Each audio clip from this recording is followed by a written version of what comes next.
They say hell is empty tonight, because the devil walks among us on earth.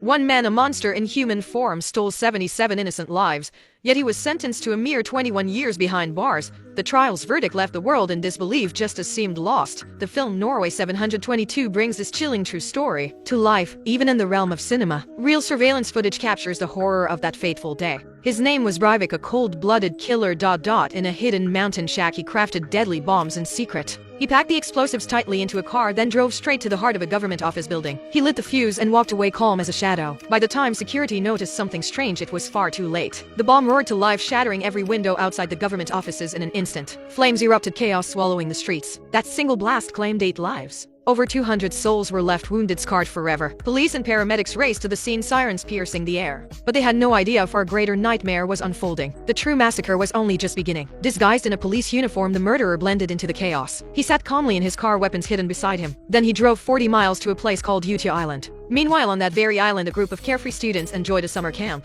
They laughed as they prepared for the day's events, hearing distant news of a bomb that had rocked the city that morning. An attack they couldn't yet fathom. Oblivious, they didn't sense the shadow of death creeping closer. Using his fake police identity, the killer tricked the island staff into trusting him. He landed on the island with ease. The island security followed protocol, checking his ID without suspicion. But mercy was not in his nature. He shot the security guard dead, then turned his gun on a female teacher. The sharp crack of gunfire drew the students' attention. Confused and afraid, they didn't understand what was happening. The killer swapped his pistol for an assault rifle, loaded with bullets, and stormed deeper into the island. The moment he spotted a student, he opened fire without hesitation, cutting lives short in a hail of bullets. Panic erupted as students fled, some collapsing under the gunfire. Spotting a group hiding in a room, the killer paused. He posed as a police officer, once more soothing them with lies. Then he stepped inside and slaughtered them one by one. Satisfied, he moved toward the woods, hunting down those who had just escaped his wrath. A cluster of students fled to the lake, cowering in the shadows beneath a cliff. A boy named Henson pulled out his phone, trembling as he dialed his mother. Her desperate call alerted the police, who sped toward the island. Bodies of students lay scattered lifeless on the ground. Yet the killer found those still hiding. One by one, the teenagers fell, their futures stolen. The murderer returned to the cliff's edge, where he found more students shivering in terror. Desperate, they leapt off the cliff to escape his bullets. The killer unleashed a relentless barrage, striking Henson 3 times, yet somehow he clung to life. At last, the SWAT team stormed the island. Facing them, the killer showed no fear, no shock. He calmly dropped his weapons, kneeling with hands raised, offering no fight. In just 90 minutes of carnage, 69 young students perished, their dreams extinguished. Under police interrogation, the gunman admitted to his atrocities without remorse. But he claimed it wasn't a crime. He called it a military operation, a righteous cause. A coup, he declared.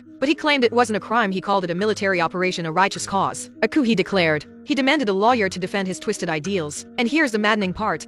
The police actually provided him with one. This man, cloaked as a protector, gunned down students in cold blood. Utøya became a graveyard strewn with the fallen. For 2 merciless hours, he massacred 69 souls. This is the Norway 7/22 shooting, a tragedy that stunned the globe. With the victims' families' blessing, a director turned their pain into a film. After his arrest, the killer appointed a lawyer to argue his case. Per his request, Norway's top legal mind was brought in to defend him. When the lawyer met this monster, he recoiled, condemning the killer's insanity. "War is cruel," the murderer replied, unflinching. He insisted his actions safeguarded the rights of native Norwegians against a changing world.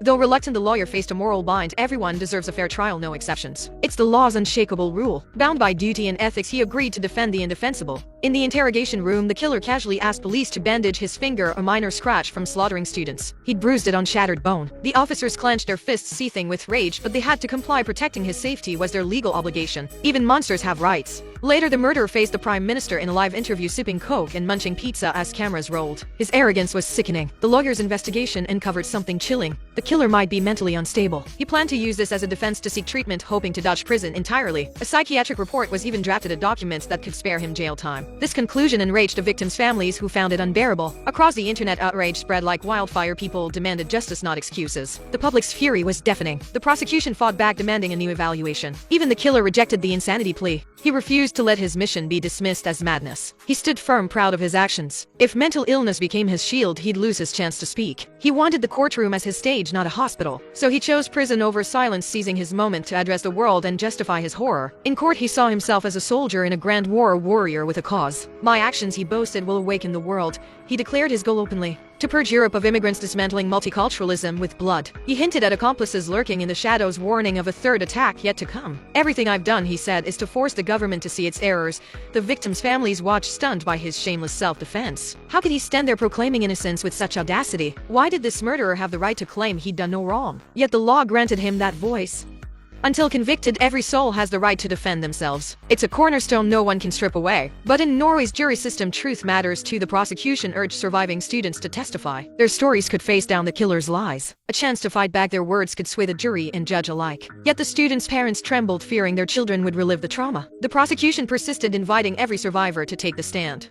They hoped for courage in the face of pain. Only one student stepped forward. This man had butchered 69 of his peers, yet dared to plead not guilty. The judge sentenced him to 21 years, a slap on the wrist. He'd walk free before turning 50. The absurdity of it all stung deeply. Who was the law truly protecting here? Henson had been at that summer camp full of hope, enjoying a carefree day until a madman's bullets tore through his world. Fleeing for his life, Henson was shot and crumpled to the ground. Henson had been at that summer camp full of hope, enjoying a carefree day until a madman's bullets tore through his world. Fleeing for his life, Henson was shot and crumpled to the ground. His younger brother saw him fall, rushing back to drag him to safety. With his last ounce of strength, Henson gasped, "Run, save yourself." The killer reloaded, firing relentlessly as the brother fled, tears streaming down his face. Miraculously, Henson survived against all odds. But his body bore the scars of that day. Quickly bandaged, he was rushed to the nearest hospital for emergency care. Though his life was spared for now, gunshots had ravaged his arms and right leg. Worse still, the real threat loomed. The bullet had grazed his head, leaving fragments dangerously close to his brainstem, impossible to remove. If the first surgery succeeded, he'd need another later, a second operation to cheat death again. Those shards were a silent killer waiting to strike. By his hospital bed, his unconscious form tangled in tubes, Henson fought to breathe.